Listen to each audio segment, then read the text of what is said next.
सकाळचे 4 वाजलेले असतात. थंडीचे दिवस असतात. बाहेर पूर्णपणे शांतता असते आणि घरामध्ये अनिरुद्ध त्याच्या बेडवर झोपलेला असतो.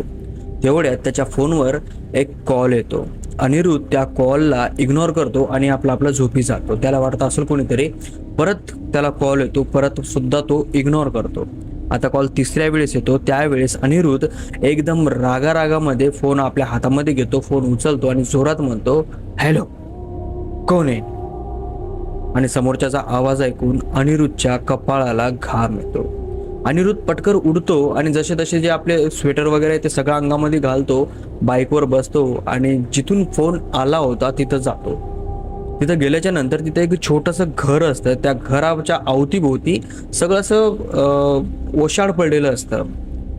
ते घर काय असं गावामध्ये नव्हतं. ते घर होतं गावाच्या बाहेर एका अशा निर्जन जाग्यावर, जिथं ते घर गेल्या 100 वर्षापासून बंद पडलेलं होतं. त्या घरापाशी त्या घराचा दरवाजा उघडलेला होता आणि अनिरुद्ध जसा पाऊल आत टाकतो तसा पाठीमागचा दरवाजा धाडकर लागतो. मधात पूर्णपणे शांतता होती, पूर्णपणे काळोख होता आणि त्या काळोखामध्ये अनिरुद्धच्या कानावर एक आवाज येतो, आणि आणि वाचव रे, आणि बरं झाला तू आलास, आणि वाचव रे. असं बोलताच अनिरुद्धच्या काळजाचे ठोके हे जोरजोरात वाजायला लागले. अनिरुद्ध आपल्या खिशामधून मोबाईल बाहेर काढतो, मोबाईलची टॉर्च लावतो आणि बघत बघत समोर जातो जिकडून तो आवाज येतो. आणि तो आवाज एका कोपऱ्यामधून येत असतो. त्या कोपऱ्यामध्ये पूर्णपणे रक्तामध्ये ओला झालेला त्याचा मित्र, ज्याचं नाव हार्दिक असं असतं, तो बसलेला असतो. अनिरुद्ध त्याला उठवतो आणि त्याला बोलतो, काय झालंय? त्यावर हार्दिक दुसरीकडे बोट दाखवतो आणि अनिरुद्ध तिकडं कलून बघतो आणि तिकडे टॉर्च लावतो. तर त्याला एवढा मोठा झटका बसतो की याच्या अगोदर तसं दृश्य त्यानं कधीही बघितलं नाही. तर नमस्कार मित्रांनो, माझं नाव आशिष आणि तुमच्या सर्वांचं आज स्वागत आहे आपल्या चॅनलमध्ये, ज्याचं नाव आहे अनलाईक हॉरर असं. अनिरुद्ध, हार्दिक आणि अजय हे लहानपणचे मित्र होते. एकमेकांशी वरना काहीही करायचे नाही. कॉलेजला सोबत, शाळेमध्ये सोबत, क्लासेसला सोबत, आणि इनवन की काही टुकारपणा करायचा असेल ना, तिथं सुद्धा तिघजण सोबतच होते.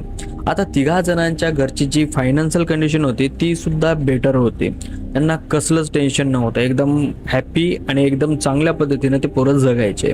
आता त्याच्यामधला जो अजय नावाचा मुलगा असतो त्याला ना एक आगाऊची चूल असते. तो अशी चूल असते की त्याला हॉरर फार जास्त आवडायचं. त्याला हॉरर गोष्टी करायला, हॉरर एक्सपिरियन्स घ्यायला फार जास्त आवडायचे. आता त्याचा काय फारसा भरोसा नसतो.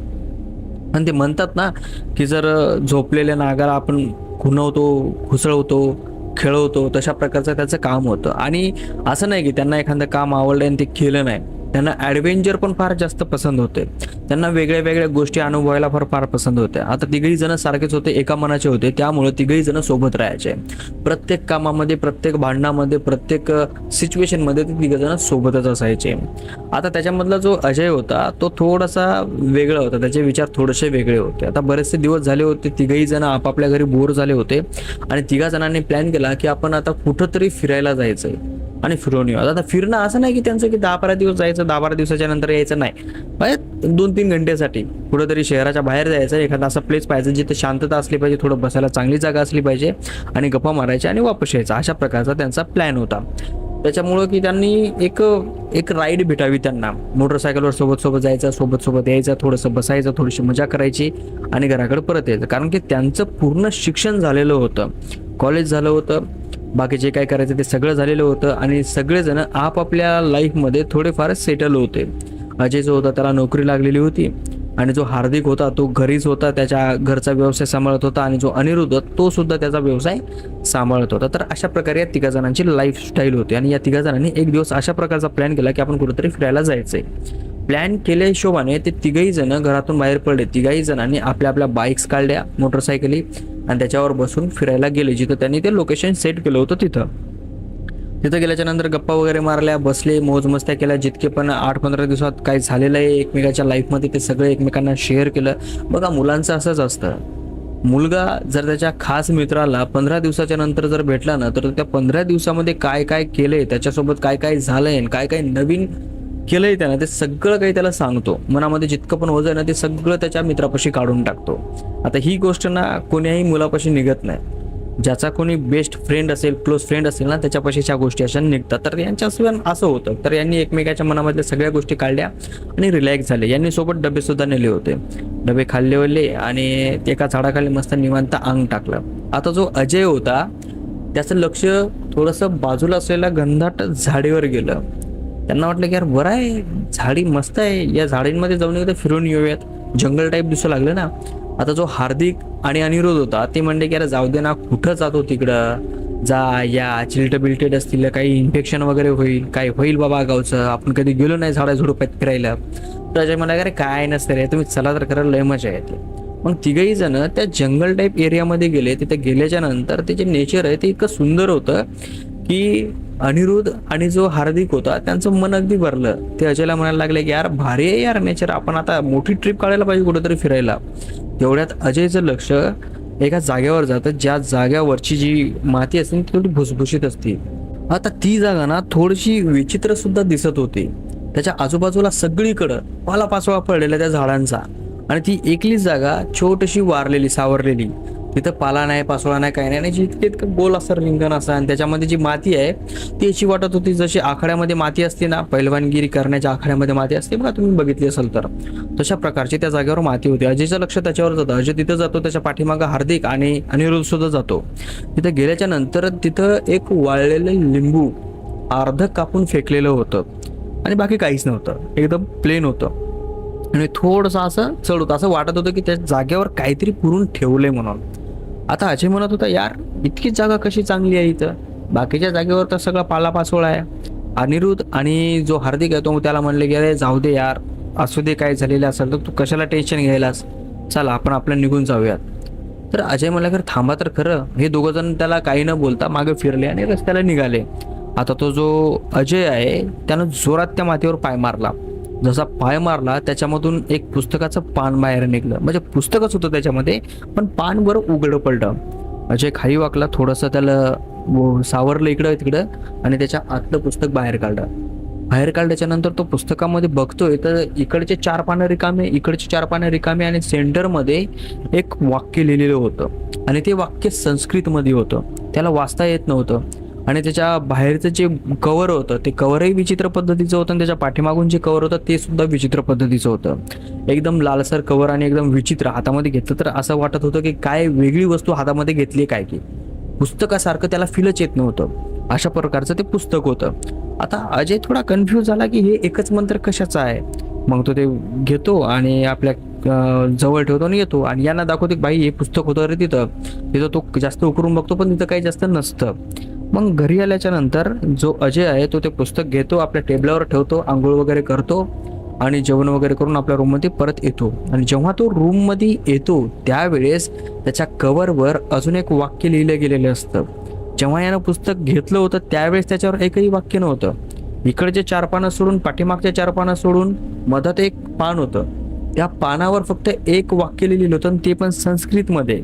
ना मग कवरीवर काय लिहिलेलं होतं, नाही इकडच्या कवरीवर काय लिहिलेलं होतं. पण जेव्हा त्याने घरामध्ये हे ठेवलं आणि त्यावेळेस जेव्हा यानं बघितलं त्यावेळेस त्याला त्या कव्हरवर एक वाक्य लिहिलेलं दिसलं, आणि ते वाक्य अर्धवट याला वाचता आलं आणि अर्धवट वाचता नाही आलं. आता याला थोडंसं कन्फ्युजन झालं, याला थोडंसं वेगळं वाटलं, कारण की आपण जेव्हा पाहिलं होतं ना याच्या पक्क लक्षात होतं की या कोरीवर एकही वाक्य नव्हतं, पण आता याच्यावर वाक्य आलं तरी कुठून. मग याने विचार करायला की आपण कुणाला तरी विचारायला पाहिजे, जे ब्राह्मण वगैरे असतात ना, देवाची पूजा वगैरे करतात, ते पोथी वगैरे वाचतात त्यांना. मग हा गेलाय का पशी, आणि तिथं गेल्याच्या नंतर त्याला हे पुस्तक वाचायला दिलं. आता तो सुद्धा थोडा स्टँडर्ड होता, तो या सगळा ओल्ड नव्हता. त्यानं वाचल्याच्या नंतर तो म्हणला की ह्या पुस्तकाच्या कव्हरवर जे लिहिलेलं आहे ना ते असं आहे, जर तुम्हाला कोणती आत्मा बोलवायची असेल तर या पुस्तकामध्ये जो मंत्र आहे ना तो वाचायचा, आणि तो कम्प्लिटली 70 वेळा वाचायचा, आणि 70 वेळा वाचल्याच्या नंतर मग ती आत्मा तुमच्यापाशी येईल आणि तुमचं काम करून देईल, असं त्या पुस्तकाच्या समोरच्या वाक्यावर लिहिलेलं आहे. आणि जे मधातलं वाक्य आहे ते वाक्य तशाच पद्धतीचं होतं, त्यालाही त्याचा अर्थ कळाला नाही, पण तो म्हणला की हे वाक्य असं असं वाचायचं आहे. म्हणजे त्यानं त्याला वाचून दाखवलं, आणि तो म्हणला की बाबा हे काय विचित्र पुस्तक दिसतंय, असंच फालतूगिरीमध्ये काढलेलं, तर याला फेकून द्यायला काय सांभाळू नको. तो बडजी महाराज त्याला तसा म्हणला. म्हणजे ते पुस्तक घेतो, घरी येतो आणि एका कोपऱ्यामध्ये फेकून देतो. कारण यालाही तसंच वाटतं ना की एकदम काय फालतू पुस्तक आहे, याच्यामध्ये काहीच नाही, एक मंत्र आहे, आत्मा बोलायचा नाही, त्याच्यावर काय त्याला आत्मबित्मावर काय जास्त विश्वास नव्हता.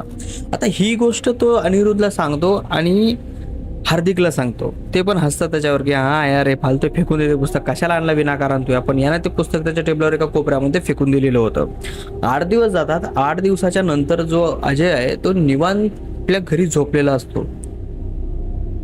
घरी कुणीच नसतं, सगळे काही घराच्या बाहेर गेलेले असतात. अजयची वाईफ, त्याचे आई वडील कोणीतरी कामानिमित्तानं बाहेर गावी गेलेले असतात. तर हा एकलाच घरामध्ये पसरलेला होता. तर हा थोडासा बसतो, याला टीव्ही पाहतो, टीव्ही मध्ये बोर होतं, एखादी सिरीज पाहायचा प्रयत्न करतो, ती सिरीज बोर होते, याला कशातच काहीच मन लागत नाही. मग त्यावेळेस याच्या लक्षात येतं यार का पुस्तकावर लिहिलेलं खरं आहे का, चला एकदा आपण ते करूनच बघूयात. नॉर्मली पुस्तक जातो, घेतो, पलंगावर येतो, झोपतो आणि त्याच्यावर जो मंत्र आहे ना तो वाचायला चालू करतो. जसा तो मंत्र होता तशा पद्धतीचा. आणि तो असा चालू करतो की जोर जोरात म्हणायला चालू करतो. घराचे दरवाजे वगैरे बंद होते. एकदम असं एका सुईनं 70 वेळा खड खड खड खड खड खड तो मंत्र म्हणतो आणि आजूबाजूला बघतो आणि म्हणतो आत्मा आली का एखादी. काहीच हावभाव नसतो, सगळं काही पूर्ण शांत होतं, जशाला तसं होतं. आणि याला कन्फर्म कळालं की आत्मा बित्मा काही नसती, उगं घुमवायच्या गोष्टी असतात. आणि ते पुस्तक घेतो, त्याला फाडतो आणि खिडकीतून बाहेर फेकून देतो. आपल्या मित्रांना फोन लावतो, त्याला म्हणतो अरे यार लय कसतरी वाटायला रे, करमणं झालं, तुम्ही येता काय एकदा घराकडं, मला करमणं झालंय. मग ते दोघं जण म्हणले हा ठीक आहे येतो आम्ही पण.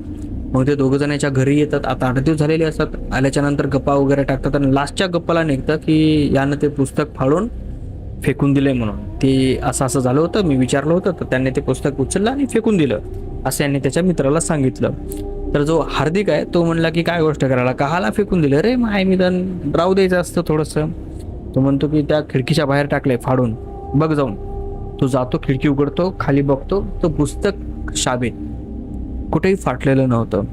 हार्दिक अजयला म्हणतो अजय तो काय भिसा झाला काय, तू म्हणला पुस्तक फाडून टाकलं, पुस्तक तसंच खाली फेकून दिलं ना रे तुया. मग अजय उठतो आणि खाली बघतो, तो बी कन्फ्यूज, अरे इथे तर पुस्तकच नाही, तुला कुठं दिसलंय पुस्तक. मग हार्दिक खाली पाहत होतं, ते पुस्तक खरंच तिथं नव्हतं, तिथून गायब झालेलं होतं पुस्तक. आता जो अनिरुद्ध आहे तो जागेवरून उठतो आणि तिकडे बघण्यासाठी जातो, तर त्याचं लक्ष टेबलावर जातं आणि टेबलावर ते पुस्तक ठेवलेलं असतं. आता अनिरुद्ध म्हणतो तुम्ही दोघं जण मला काय चिवत्या बनवायचा प्रयत्न करताय काय, पुस्तक इथं टेबलावर ठेवलेलं आणि मामाला म्हणताय की एक जण म्हणतोय फाळलं नाही, एक जण म्हणतोय फाळलं, हे काय. जेव्हा त्या पुस्तकाला इथं पाहिलं त्यावेळेस ते दोघेही जण शॉक. कारण की जो हार्दिक आहे त्याने खाली पुस्तक पाहिले होतं पूर्ण कंप्लीट, आणि जो अजय आहे त्याने पुस्तकाचे तुकडे तुकडे केले होते आणि बाहेर फेकून दिले होते. आणि आता ते पुस्तक तिथं टेबलावर होतं. आता ते दोघं जण सिरियस, त्यांच्या चेहऱ्यावर सिरियसनेस. आणि जो अनिरुद्ध आहे त्याला वाटत होते की दोघं जण माझी फिरकी घेत आहेत. ते त्यांच्याकडे बघतोय असा रागाने एकदम, आणि हे दोघं जण एकदम सिरियस. अनिरुद्ध म्हणतो की काय झाले, तुम्ही असं का करताय. ते दोघं जण म्हणतात की नाही यार. आता जो हार्दिक आहे तो म्हणतो की नाही यार, मी या पुस्तकाला नेमकंच बाहेर बघितलंय. आणि जो अजय आहे तो म्हणतो की अरे मी माझ्या हाताने तुकडे करून याला बाहेर टाकलंय. अनिरुद्ध म्हणतो की तुम्ही दोघं जण ना माझी आता फिरती घेण्याच्या मागावर येतं आणि तुम्ही असं करू नका, आणि मी याच्यामध्ये फसणार नाही, मी तुमचं भिणारही नाही, मुकाड्यानं बसा, दुसऱ्या काही गप्पा करा. मग हे दोघं जणांना त्याच्याकडून लक्ष वेधण्यासाठी म्हणजे लक्ष काढून लावायला लावलं अनिरुद्धला. आणि तिघही जण एका जागेवर बसून गप्पा वगैरे मारायला लागले. संध्याकाळ होते. संध्याकाळ पण जो अजय असतो त्याची फॅमिली घरी येणार नव्हती. तर अजय म्हणला की अनिरुद्धला आणि त्या याला हार्दिकला की बाबा तुम्ही दोघं जण आज घरी थांबा, आज कोणी येणार नाही, आज थोडी पार्टी वगैरे आपण करूयात. तर दोघं जण म्हणले करूयात. दोघेही जण आपल्या घरी फोन लावतात आपल्या घरच्यांना आणि सांगतात की आम्ही आज अजयच्या इथं थांबणार आहोत. मग तिघही जण संध्याकाळी जेवण वगैरे करतात, थोडीशी ड्रिंक वगैरे करतात आणि झोपी जातात एकाच बेडवर. आता बेडवर झोपी गेल्याच्या नंतर रात्री 12 वाजता अजयच्या कानावर आवाज येतात त्याच्या वाईफचे, अजू इकडे ये, अजू इकडे ये. तो गडबडीने उडतो आणि इकडे तिकडे बघतो आणि कन्फ्यूज होतं की माझी वाईफ आणि माझे जे फॅमिली आहेत, मेंबर्स आहेत दुसरे, ते कार्यक्रमासाठी दुसऱ्या नातेवाईकाचे इथे गेलेले आहेत आणि एवढ्या रात्री माझ्या बायकोचा आवाज येतोय तरी कसा. तो तर याला उठवतो, आपल्या हार्दिकला उठवतो. हार्दिकला म्हणतो की हार्दिक अशाशी मला आवाज आले रे. तर हार्दिक त्याला म्हणतो की बाबा तुझी बायको तुझ्यापासून दूर गेले ना तर तुला थोडासा भास झाला असेल, तसं काही नाही, चल झोपीचा. आता तो परत झोपी जातो. परत थोडा वेळ होतो. परत थोड्या वेळाच्या नंतर असं वाटतं की कुणीतरी अजयच्या कानापाशी येऊन बोलायलंय आणि फार विचित्र पद्धतीनं. अजय पुन्हा गडबडीने उठतो आणि बघतो तर कुणीच नसतं. पुन्हा त्याला वाटतं की पुन्हा काहीतरी आपल्याला भास झाला असेल. पुन्हा तो झोपी जातो आणि झोपी गेल्याच्या नंतर परत त्याच्या कानापाशी कोणीतरी काय म्हणतं आणि यावेळेस मात्र तो पूर्णपणे शॉक होतो. कारण की यावेळेस तो तेच म्हणतं जे यानं मंत्र वाचलेले असतात. जे कोणी पण त्याच्या कानापाशी येऊन फुसफुसत होतं ना, त्याच्या कानामध्ये ते मंत्र ते माणूस म्हणत होता समोरचा. याला भीती वाटली. याला वाटलं की हे काय प्रकार आहे यार, असा असा भयानक विचित्र प्रकार. हा फटकर उठतो, इकडे तिकडे बघतो. आता याला ते मंत्र आठवलेले होते, ध्यानात होते. कारण की एक शब्द जर आपण, एक वाक्य जर आपण 70 वेळा वाचलंय तर ते आपल्याला पाठच होऊन जातं. तर याला पक्क माहित होतं की ते मंत्र हेच आहे म्हणून. हा उठतो, त्या पुस्तकाकडे बघतो. याला पूर्ण घाम आलेला असतो. पुस्तकाकडे बघतो तर ते पुस्तक चमकत असतं. याच्या रूममधला लाईट बंद केलेला असतो यानं. हा लाईट चालू करतो, त्या पुस्तकापाशी जातो तर त्या पुस्तकाचे जे पानं आहेत ते आपोआप निघायला चालू होतात, आपोआप. आणि ते मंत्र जे आहे त्या मंत्राच्या पानावर येऊन ते पानं थांबतात आणि ते मंत्र त्याला असा वाटतो की जसं पुस्तकाच्या पानाच्या लेअरच्या असं वरी आलाय आणि त्या मंत्रामधून आवाज येतोय त्याच मंत्राचा, जसं की कोणीतरी त्या मंत्रामध्ये बसून ते मंत्र वाचतंय आणि त्याचा आवाज अजयला ऐकू येतोय. अजयला तितकं समजलं. त्याच्यानंतर अजयला काहीच समजलं नाही. त्याच्यानंतर जो हार्दिक आहे तो सुद्धा गायब. सकाळी 4 वाजता अनिरुद्धचा फोन वाजतो.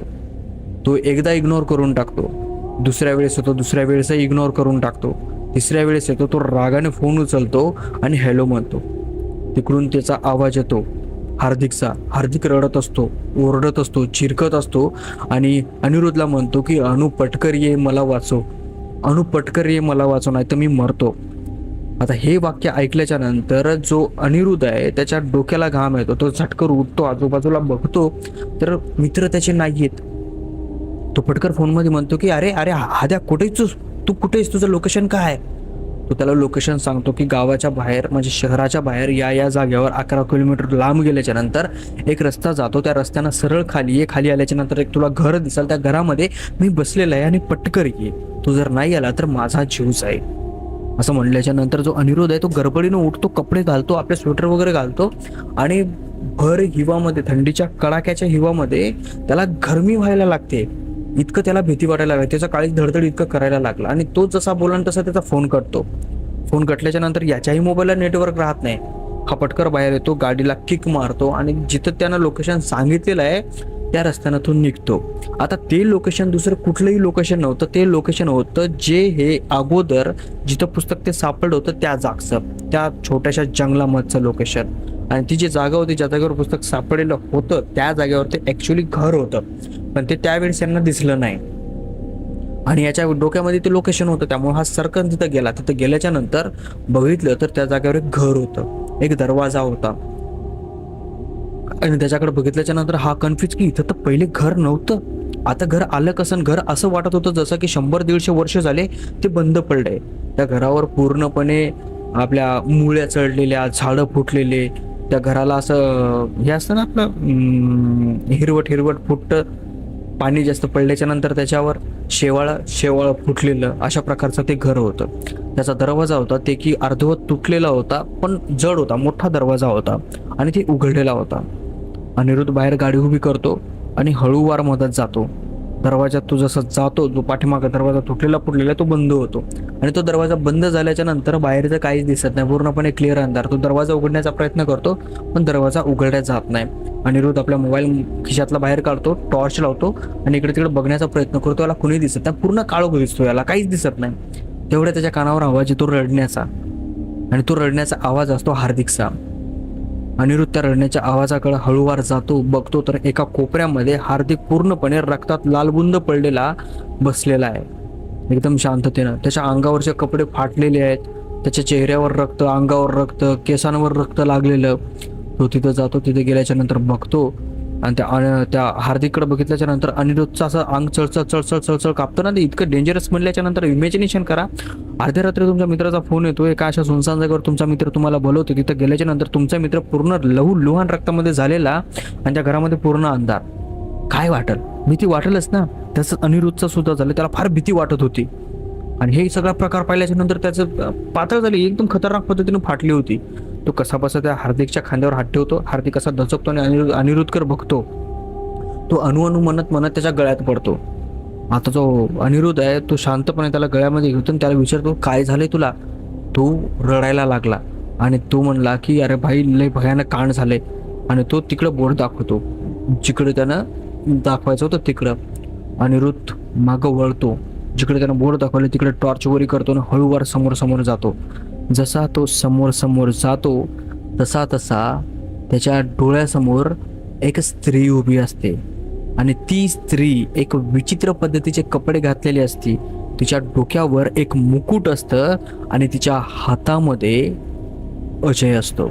आणि अजय कसा असतो माहिती आहे? जसं मांजराच्या पिल्ल्याला पण उचलून पकडतो ना, तशा प्रकारचा अजयला उचलून पकडलेलं होतं. आणि त्या स्त्रीची जी हाईट होती ती कमीत कमी 10 ते 10.5 फुटाची हाईट होती.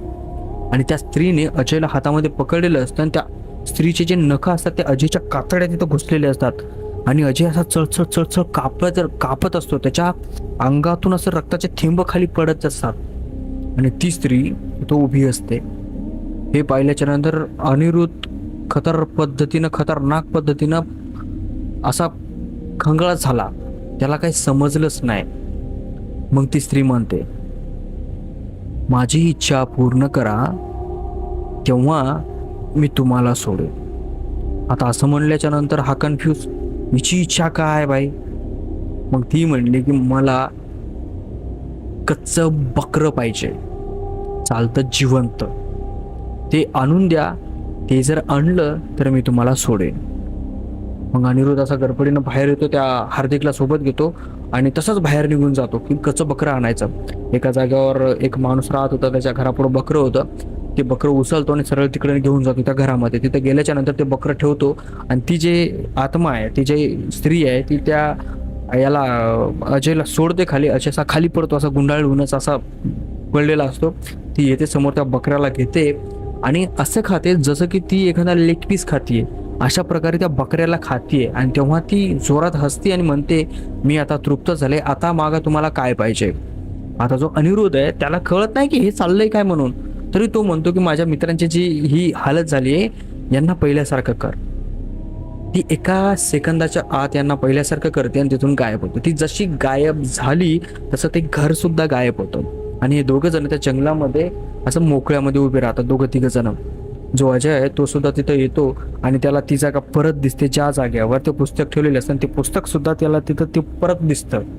अजय पण यावेळेस ते पुस्तकाला हात लावत नाही, तिथून पळत येतो, घरी येतो. घरी आल्याच्या नंतर निवांत बसतात. इतक्या पद्धतीनं खतरनाक पद्धतीनं ते या सिच्युएशन मधून बाहेर आलेले असतात की त्यांना बरोबर बोलणं सुद्धा येत नाही. आणि त्याच्यानंतर मग अनिरुद्ध त्यांना विचारतो की नेमकं झालंय काय, आता जरा निवांत सांगा. आता मग अजय सांगायला सुरुवात करतो की काल रात्री जेव्हा आपण झोपलो होतो त्यावेळेस या पुस्तकामधल्या मंत्रातून आवाज येत होता. आणि ज्यावेळेस मी हे ऐकायला असं खाली गेलो त्यावेळेस बघितलं तर खरंच तो आवाज या मंत्रामधून येत होता. मी हार्दिकला उठवलं, हार्दिकला सोबत आणलं आणि आम्ही दोघा जणांनी कान लावण्याचा प्रयत्न केला, तर आम्हाला कुणीतरी त्या पुस्तकामध्ये खेचलं आणि आम्ही या जागेवर आलो. इथं आल्याच्या नंतर हे पूर्ण असं मोकळंच होतं. आमच्या डोळ्यासमोर इथं भिंती उभ्या राहिल्या आणि मोठं घर तयार झालं. आणि त्याच्यामध्ये ती स्त्री आली. पहिले तर तिनं आम्हाला चाटलं, आमचं तिच्या नखाने रक्त बाहेर काढलं आणि नंतर ती आम्हाला म्हणली की मला बकरं पाहिजे. पण आम्ही इतके जास्त भिलेलो होतो की आम्हाला बाहेर चलण्याची सुद्धा ताकद नव्हती आणि आम्हाला बोलण्याची सुद्धा ताकद नव्हती. त्यामुळे आम्ही तिला बकरं देऊ शकलो नाही. आणि तिने आम्हाला नुसतं खेळवलं, आम्हाला मारलं, आम्हाला त्रास दिला. ती म्हणली की मला जोपर्यंत माझी इच्छा पूर्ण होत नाही तोपर्यंत मी तुमची इच्छा पूर्ण करणार नाही आणि तुम्हाला सोडणार नाही. तेवढ्यात मग हार्दिकने तुला फोन लावला, तू आल्याच्या नंतर हे सगळं झालं आणि आम्ही इथं सुटका आलो. तर ही होती स्टोरी, एकदम ॲव्हरेज, बेस्ट. आणि कशी होती काय माहिती तुम्ही मला कमेंट बॉक्समध्ये सांगा. पण या स्टोरीपासून एक गोष्ट शिकायला भेटली, जर कुठं काही जरी पडलेलं असेल ना त्याला पटकन उचलत नका जाऊ. कोणा गोष्टीमागं काय असतं आणि कोणा गोष्टीमागं काय नसतं हे आपल्याला माहिती नसतं, त्यामुळं जग फसतं आणि असला कार्यक्रम होतो. तर चला आता आजची स्टोरी इथं संपवूयात, भेटूया समोरच्या स्टोरीमध्ये. तोपर्यंत नमस्कार.